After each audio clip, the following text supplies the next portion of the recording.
Olá, olá, boa noite para vocês, boa noite para todos que estão aqui comigo no Facebook. É um bate-papo, realmente, eu estou falando assim, agora eu notei essa história aqui, botei como bate-papo de cama, né? Bate-papo na cama, que realmente é um momento de aconchego, a gente normalmente prepara um local, faz as cartas, tem todo um aparato para isso. Só que como eu estou no dia da preguicinha, aquele dia que você acalma, relaxa, descansa, quer dormir mais cedo, enfim. E só agora eu consegui um pouco de silêncio para poder fazer um vídeo para vocês, tá? Então, gente, eu tô aqui, ó, tranquila, na minha casa em João Pessoa. Depois desse auê todinho de viagem, desses momentos de viagem meu, né? Que foi muito positivo, foi super desejado, estava muito precisando demais depois de toda essa pandemia parada em casa, sem poder se deslocar. Eu achei que era realmente o momento de ir. Fui com o maior prazer, me preparei espiritualmente, emocionalmente, financeiramente, já vinha guardado uma situação para poder fazer isso e só precisei assim emendar porque a minha filha foi junto, né? Eu resolvi tomar a atitude de levar ela e até porque é um momento comemorativo, é o momento dos 15 anos dela, juntou tudo e foi muito positivo, foi muito legal, não me arrependo nem um instante. E a gente vai fazendo o que for possível, né, para melhorar todas as nossas circunstâncias da vida. Então, todo mundo tem esse direito de ter esses momentos de viajar, de fazer suas coisas, e eu acho que foi o meu momento. Foi muito, muito legal essa viagem para o Rio de Janeiro e eu tenho muita vontade de voltar breve, muito breve para o Rio. Eu percebi que é uma cidade que, mesmo com toda a dificuldade que a gente vê social, política, né, como todo o nosso país está passando por esse processo, não é a questão do local, gente, é onde você se identifica, né? E não tem um canto certo. Pra gente que é meio ciganado, então assim, todo lugar é lugar, a gente vai ser feliz onde for. E eu preciso muito dessa liberdade de chegar em qualquer parte e dizer aqui é meu quintal, aqui eu estou bem recebida, aqui eu vou conseguir fazer alguma coisa. Infelizmente no Rio de Janeiro eu tive a impossibilidade de trabalhar com a dança, mas foi um momento da viagem minha com Sofia e isso foi priorizado, né? Eu entendi que eu não precisava ter essa ansiedade, mas é porque eu gosto muito da ideia de cada lugar que eu chego eu possa fazer uma apresentação, uma dança, um evento, alguma coisa que caracteriza que eu passei naquele lugar. Então disso começou a surgir a ideia de aonde eu chegasse, eu tive muita vontade de dançar. E aí foi quando rolou as ideias de repente dançar em qualquer parte, aonde fosse me sentindo vontade, assim. Depois que eu descobri a história da questão das músicas, que eu estava com toda aquela dificuldade de músicas, preparação de música, a gente prepara muita coreografia, a música ideal, a roupa ideal, a maquiagem ideal, e de repente isso tudo quebrou, sabe? No Rio de Janeiro eu consegui enfrentar meus medos particulares, minha vergonha pessoal de me apresentar em algum canto, de me apresentar na orla, como eu fazia aqui também em Cabo Branco. Então, eu fui aos poucos tirando esses medos, desde Recife, desde dançar no meio de uma rua, no cruzamento, literalmente no meio de uma encruzilhada, e ela tinha um gelo baiano meio que em sinal de triângulo ali, naquele triângulo eu dançava no meio da rua, como artista mesmo, com a dança, me vestia, ia lá botar o chapéu como se fosse uma desculpa, mas na realidade não era nem o chapéu que eu estava preocupada com a arrecadação, eu estava a fim de dançar. Chegou um ponto que eu precisava dançar. Quando não tinha mais o palco, não tinha mais a festa, não tinha mais o evento, onde é que eu ia dançar? Comecei a criar essas oportunidades. Foi necessidade de alma de dançar. E assim foram surgindo as chances, que eu mesma coloquei as chances. Eu não esperei ninguém bater na minha porta, não esperei ninguém bater e dizer assim, olha Silvia, a gente vai fazer um aniversário, que eu também não queria fazer aniversário sem receber cachê. Também não queria fazer um evento ali sem fazer por onde meu trabalho fosse valorizado. Se era para fazer uma coisa sem cachê, fosse eu fazendo, eu criando as possibilidades, eu apresentando para a rua. Foi assim que começou a surgir essas histórias. Então, desde Recife, foi o primeiro momento, foi muito engraçado. Quando a primeira vez que eu dancei na rua, era um cruzamento, um triângulo mesmo, assim, de gelo baiano, nem muito alto, baixinho. Ou seja, se o carro batesse em mim, eu ia morrer dançando, mas ia morrer feliz. E aí o carro vinha, né? E tinha o cruzamento com a encruzilhada mesmo. Eu tentei bater numa galeria que tem lá no Derby, E cheguei lá, literalmente falei com a proprietária da... Gente, olha, eu queria um lugar para poder fazer uma dança aqui no estacionamento, tinha uma espécie de tenda. E a mulher, gente, eu não estava cobrando nada. Eu ia fazer como ponto de... obrigada, Sofia, valeu. Entrou agora com a descarga no meio do meu vídeo. É ao vivo, tá, gente? Desculpa aí, Sofia acabou de usar o banheiro. É prova que estamos ao vivo. Sua mijona. Pode passar, vai aparecer você não. Ela está com as peitolas de fora. Enfim, aí o que acontece? Então, a descarga, desculpa aí, também vai ficar agora. Eu já tô no meio da balada, da falada, não vou voltar mais vídeo não. Então, o que acontece? Então, eu fui falar direto com a pessoa da galeria. A menina não topou fazer, mesmo sem cachê. Nossa, que preconceito que existia essa coisa da arte, né? E como ela é burra, porque essa mulher podia ter aberto um ponto de local, de artista se apresentar, de dar oportunidade para os artistas, que eles só queriam um lugar de divulgação. E eu morava na outra rua e tinha meu estúdio que eu dava aula. Eu digo, aqui, pô, vai ser massa, eu vou oferecer até como um ponto de divulgação. Quer dizer, se eu não estou pagando o ponto de divulgação, mas também não estou me pagando cachê, tá tudo certo, a gente combina assim. Eu achei que a mulher ia atender. Não aceitou. A moça eu já fiquei meio desanimada, eu não acredito. E olha que eu sou uma pessoa que desde criancinha eu uso e usufruto do local. Eu realmente comia, comprava minhas coisinhas, minhas lembrancinhas, tudo naquela galeria. Uma galeria que eu consumia dela. E aí, desde esse dia, eu fiquei bem chateada, fiquei até bem abusada, assim, de, poxa, que falta de consideração. A gente tá aqui vivendo a vida inteira, desde criança eu frequento esse local. Não era uma pessoa desconhecida, não era um artista que apareceu do nada.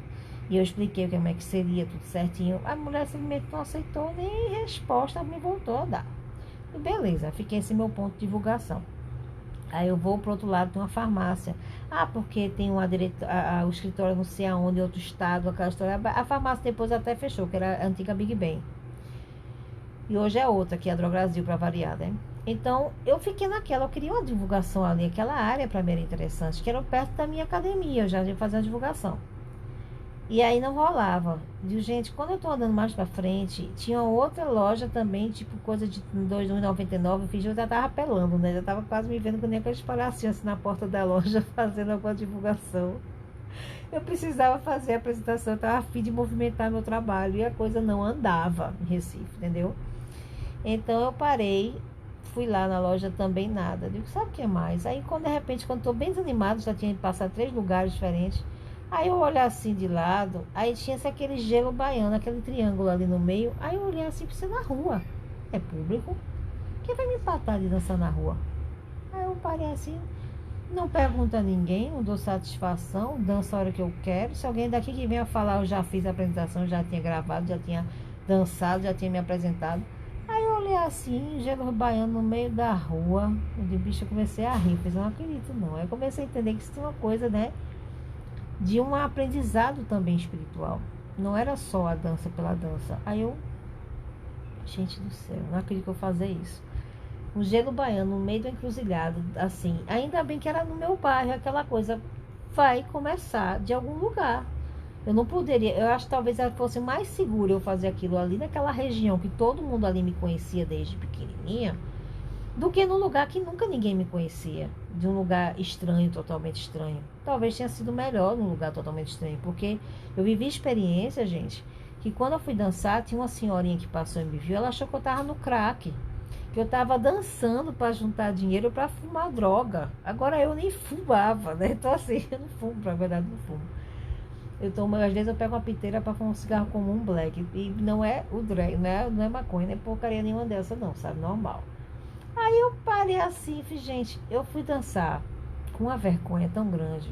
A primeira experiência minha, no meio da rua, eu fui assim, toda vestida de cigana, e o povo olhando, achando, umas pessoas acharam legal, que legal, vai fazer o quê? Eu vou dançar ali na rua. Vou passar, ponto, eu pensava assim, né, o pessoal, pelo menos os conhecidos, vão ajudar, né, financeiramente. Ninguém ajudava com nada, o povo passava, às vezes assim, estranhando, o que é que Silvinha tá fazendo na rua dançando? E assim foi. Se assim foi, pouquíssimas pessoas deram apoio, aplaudiram e deram força e incentivo. Oi, Betânia, um cheiro pra tu, meu amor. Aí eu fui dançar no meio daquela encruzilhada, no meu bairro, tudo bem, no Derby ainda. Foi o primeiro passo. Quando eu cheguei no primeiro dia que eu coloquei o som, e era a caixinha de som que a gente sabe que tem uma determinada tempo, aquelas caixinhas de som não são as melhores do mundo, né? E eu pensei que ia dar super conta. Quando aí eu fui pensando assim, eu chego me tremia, gente. Eu me tremia nesse dia. Me lembro como se fosse hoje. Eu me botando a caixa no chão, tinha acabado de colocar tinha uma espécie de um tapete, eu desenrolei um tapete assim para demarcar aquela área, né? Que a gente via muito pessoal de rua fazer aquela demarcaçãozinha da região quando o artista vai trabalhar. E aí eu fui atender o ligar. Na hora que eu vou querendo abaixar, com medo da bexiga, me tremendo pelas beiras, mas eu digo, eu tenho que começar, eu sou artista, eu tenho que ser desenrolada, é coragem, vamos embora, e tudo codificando aqui na minha mente. Mas o cu, sabe? Eu não mentir não, eu tava apavorada. E aí eu pensando, vou levar uma curra, vou levar um bala, alguém vai passar, vai chamar de gorda, de feia, de esquisita, de louca, né? Eu já tava esperando tudo de ruim, porque naquela semana tinha passado um pirralha, já passando o primeiro test drive, né? Que o cara, eu tava assim, na frente da minha casa, na minha casa, não era nem na rua. Ele passou e fez, você se acha charmosa, atraente, alguma coisa assim? Eu fiz, me acho. Você acha que isso é bonito que você está fazendo? Eu digo, eu acho que estava legal. Aí ele fez, começou a perguntar, eu pensei que ele ficasse inofensivo, eu fiz, vem cá. Aí ele fez alguma pergunta assim, eu fiz, olha, eu sou feliz. Você é feliz? A mim ficou assim, não a esse ponto. Eu estava dançando no meio da varanda, o povo passava na rua e me via. Uma janelona que tinha de grade e eu dançava nessa grade. Então foi o primeiro episódio assim, meio que de atenção do povo de rua, que não era meu público da casa, não eram minhas alunas, assistindo, né? E nem era um palco, nem era um lugar apropriado para aquilo, não era apropriado, né? Aí eles passavam e esse menino, que é um menino de escola, da auxiliadora da época, do outro dia, 2 dias depois, ele passa, pega um lixo de 100 litros, daqueles sacos que a gente deixa na frente. O cara jogou na minha porta e eu vi, ele pensou que eu não ia ver. Eu dei uma carreira atrás desse menino, fui trazer ele de volta, ele foi limpar os lixinhos que ele tirou, botou tudo de volta no lugar. Deu uma linda lição de moral. O menino começou a querer fazer uma garretada com ele, fiz calhar a boca no cimeta, e o papo era eu e ele e o menino, né? E eu fiz, você tem noção de como a gente trabalha, você sabe como é que a gente consegue dinheiro, você sabe o que é você, isso é meu trabalho, seu desrespeitoso. Aí eu comecei, eu quero saber onde que você mora, eu falar com sua família. Eu comecei a dar certos medos assim, um menino meu que cabreirou, entendeu, mas nunca mais ele fez, ele andava todo desconfiado. E o menino era lindo, e o pior é que eu gostava desse pirralha. Então desde que ele sempre voltava para a escola, por aquele caminho, não tinha outro. Foi que menino maluco, aí ele faz uma doideira dessa, mas esse menino, ele foi usado por alguém da espiritualidade para chegar, para me ensinar, para dizer assim, olha, é daí para pior. Você tem que estar preparada para ouvir e não se confundir e não se misturar e não aceitar o que vai vir de fora, né? As pessoas vão ser maldosas com você, vão olhar para você na rua e você tem que estar preparado. Então eu entendi que aquilo era um teste para mim. Então, do mesmo jeito que esse menino, que é um adolescentezinho, chegou perto de você e lhe chamou a atenção e lhe deu um fora, ou quis ser ofensivo com você, depois ele aprendeu que não, mas você é esse artista, você tem que deixar o diferencial. Aí eu me liguei, né? Digo, pronto, vou passar por isso, beleza. Aí quando eu fui pra rua, a primeira vez que eu estava colocando o som, eu me tremendo toda, eu pensei, vou começar a levar a curra de hoje, né? Aí quando passa um carro, minha gente, mas o homem que estava dentro desse carro, foi uma coisa meio rápida, porque ele estava passando um sinal e passava por mim. E esse sinal era o cruzamento que eu estava, era um cruzamento mesmo, era uma encruzilhada, eu estava bem no meio. E eu botei o tapete lá, a caixa de som e o chapéu. Vou começar a fazer meu trabalho na rua. Rapaz, esse cara parece que foi escolhido a dedo. Era um homem lindo, um gato. Aquele homem assim, escolhido a dedo. Que macho era aquele dentro do carro? Esse homem faz linda! Rapaz, quando ela me levanta, tu acha que eu me levantei como? Quando eu tremendo todo, eu olhei, vixe, se já comecei bem, se o cara já saiu me chamando de linda, aquela coisa, um carrão, e o cara era lindo, eu nunca mais vi isso na vida, né?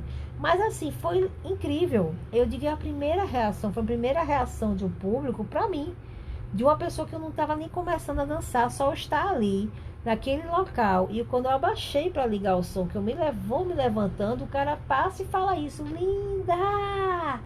Aí eu olhei assim, ih, rapaz, esse negócio vai ser bom. Me animei todinha, fiquei apavorada, o pavão era eu, né? Eu fiquei um pavão, meu filho. Se eu já estava me sentindo bonita, que eu estava realmente bem bonita, mas eu me senti muito mais bela. E a incentivada do público é importante para qualquer artista, mas ele não me contamina mais com o público. Se ele está agradado de mim ou não, se ele está preconceituoso, se eles estão com os olhos diferentes, eu estou fazendo meu papel no universo, sabe? Eu comecei a entender que se existia uma missão muito autêntica, muito fidedigna de dançar, e era autêntico, aquilo era muito legal. E eu comecei a fazer os trabalhos na rua dessa maneira.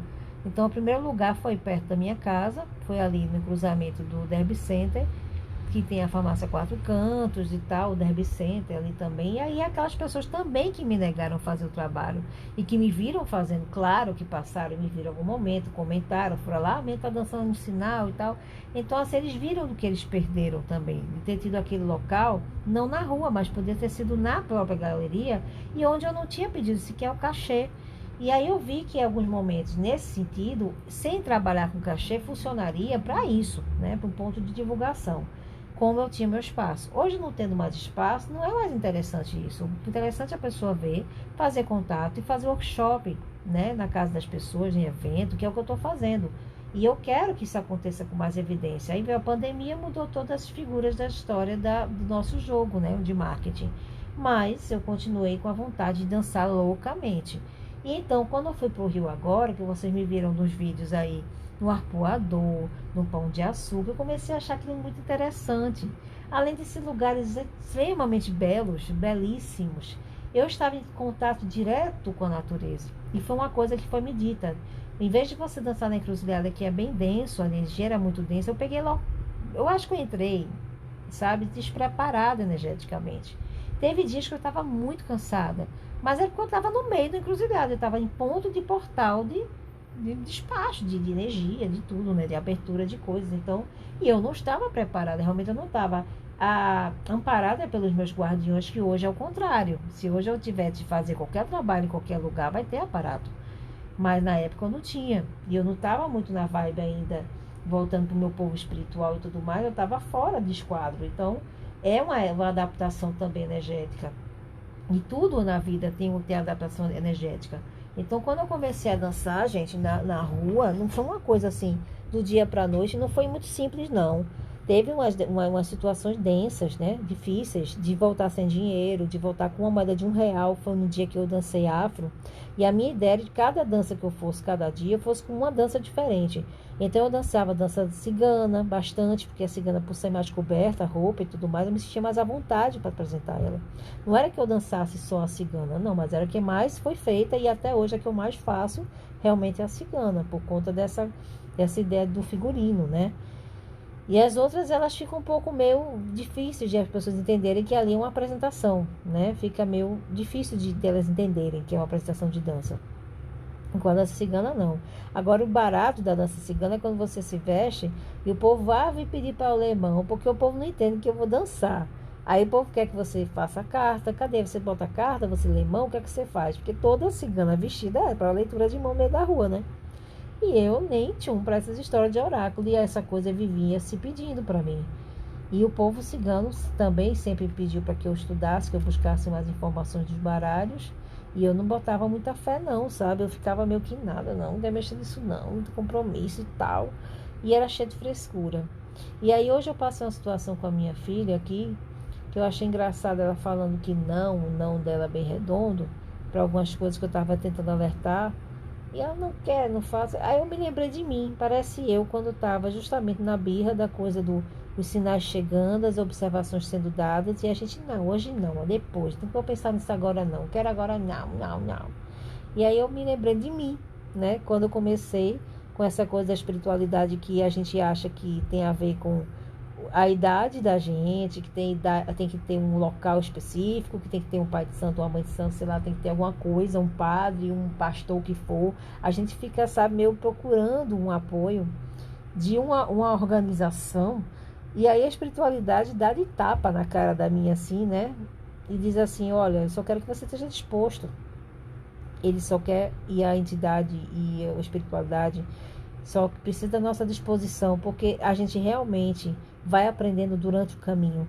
Não tem a igreja, o local, o livro, não existe mais isso, sabe? Essas possibilidades, elas foram colocadas pelo ser humano, elas foram colocadas cidades que a gente viveu, pela dependência de onde você mora, a referência espiritual de onde você mora, e que às vezes você pode viajar para os lugares e você precisa referenciar, como os ciganos fazem, ao que eles têm mais de afinidade naquele local.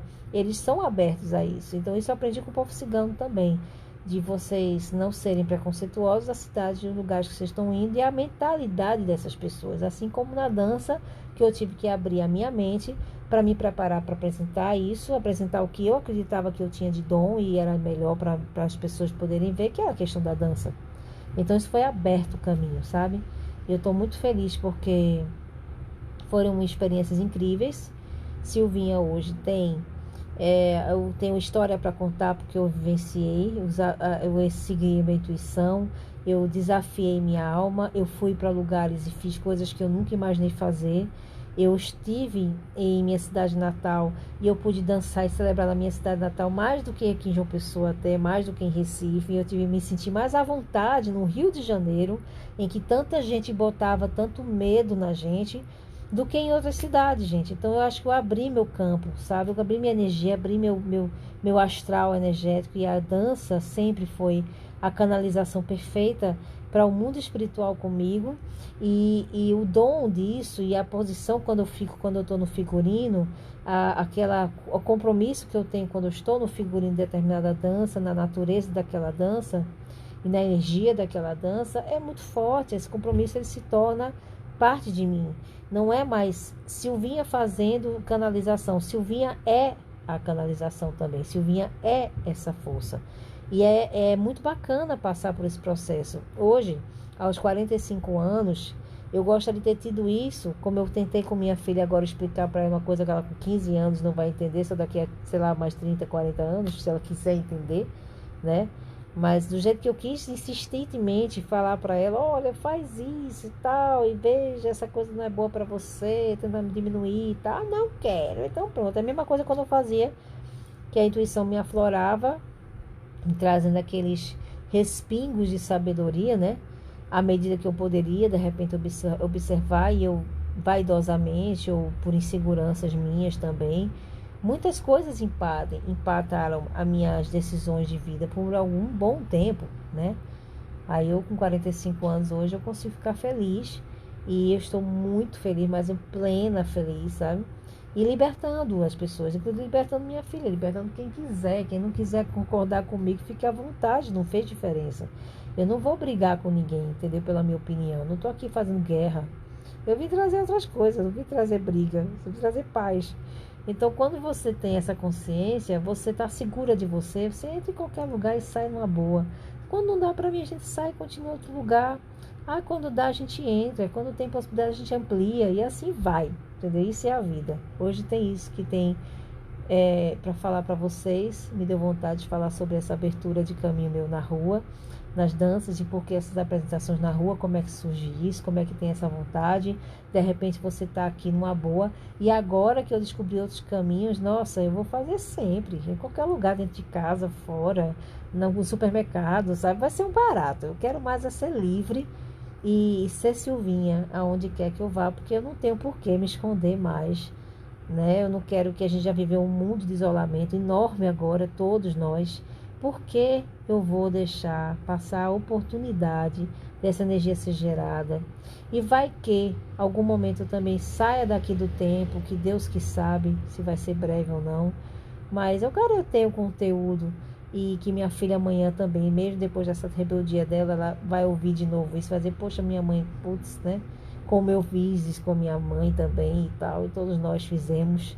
E é normal, gente, não tem que se sentir culpada com isso. Mas foi o que eu disse pra você, minha filha, avisado está, se você não quiser, foda-se. Porque eu mandei ela se fuder também. Não é só se abençoe, mamãe tá te protegendo, não, gente. Tem hora que você diz, sabe o que mais? Não quer não, então foda-se. Porque a minha fala é desse jeito. Eu não tenho pequenas palavrinhas, não. Eu vou direto ao ponto. Olha, tô te avisando, você tá consciente. Eu falo uma, eu falo duas, até três vezes. Depois da terceira, é foda-se. Mas é foda-se bonito, porque, gente, eu não posso ficar querendo que uma menina queira a minha consciência. Ela nunca vai ter. Mas eu tento chegar até onde dá para dar a consciência que eu cheguei até aqui. Então, estou dando recadinho, avisando, conselhinhos, né? Titia agora é aconselhadora, mas também sem muita paciência. Então, vou direto ao ponto, né? Aí eu falei para ela, digo, olha, é isso. Então, estou te falando desse benefício que você pode ter. Esses caminhos, se eu soubesse na sua idade, seria massa. Estou tentando lhe passar o que eu posso passar, que seja boa para sua idade, que você consiga ganhar o que na época eu não podia fazer. A gente sempre quer fazer uma coisa dessa de alertar a criança, o filho, o que for, os amigos também, né? Mas às vezes as pessoas falam, não quer não. Então pronto, tá certo, é o seguinte. Bom, avisado já foi, agora é contigo. A sua liberdade também tem que ser preservada, eu preciso respeitar. Eu vou ver a cipuada no muro, ou não. Tomara que não. Mas eu fiz a minha parte. E aquela velha história, não fico avisando, nem vou ficar de radar ou com uma lupa em cima para ver o que está acontecendo, porque nem Deus está fazendo isso com a gente. Livre-arbítrio a gente foi dada por Deus, não é isso? Então por que eu vou fazer isso com meus filhos também, com a minha filha? Deixa ela. E agora cada um que siga seu caminho. Fiz meu papel, tenho feito, estou fazendo, até o último momento que eu precisar fazer, como mãe eu vou fazer. Mas na hora que eu perceber que neguinho tá tirando onda, foda-se. Pode ser para meu filho, foda-se quem quiser que tá tirando um amigo, pode ser marido, pai, filho, quem for, foda-se. Porque esse botão do foda-se é a coisa mais preciosa que a gente pode ter na nossa vida. Quando a gente liga ele e faz assim, foda-se. Porque aí você fica livre. Você tem consciência que você já conversou bem, explicou bem. E a pessoa não entendeu, o botão ligou, foda-se.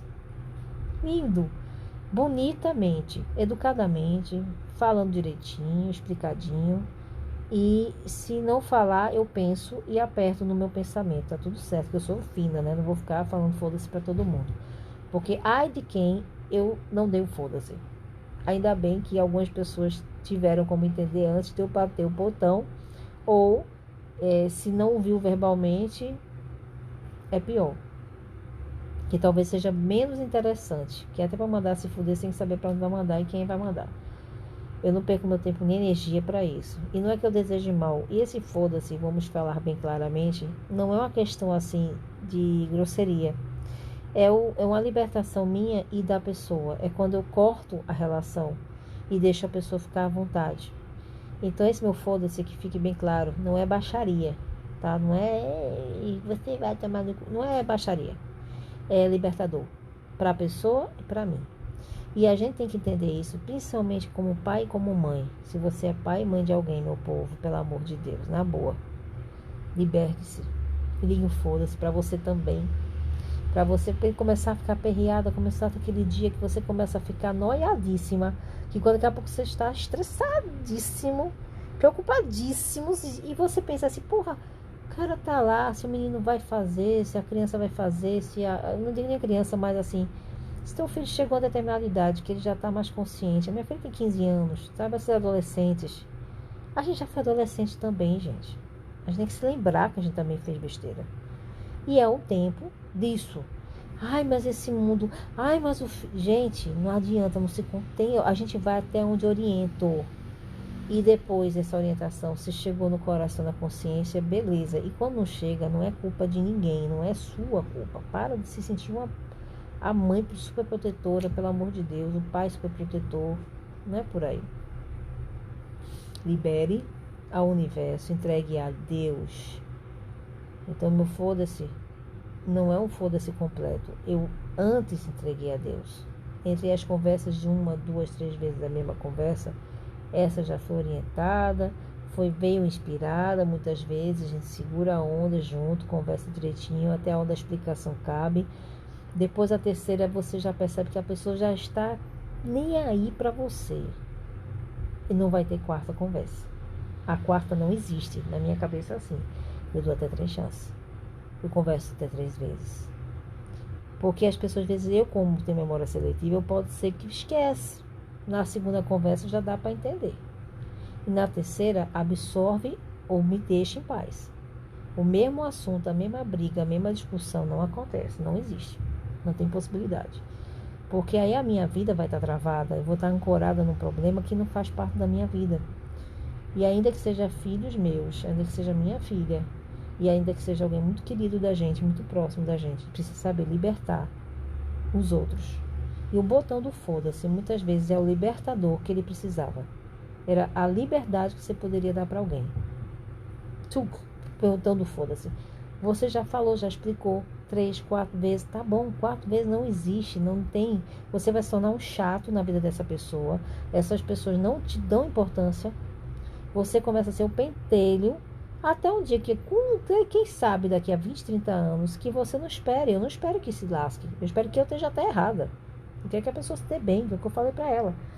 Espero que você esteja bem, que eu esteja errada e você esteja certa. Mas é contigo. Eu espero que você esteja certa e eu esteja errada. Mas eu falei, tá falado, explicado, por A mais B, de A a Z. Para não dizer que faltou alguma coisa, até onde o meu conhecimento e a minha capacidade pessoal, que pode ser falha, chegou até a pessoa, que de muito bom grado, de muito amor, de muita sinceridade foi falado e conversado. Mas aí daí para frente é contigo. E se a terceira, quarta vez a pessoa vier e tá tirando onda com a minha cara, eu ligo bonitamente o botão do foda-se. Até para minha filha, pode ser quem for.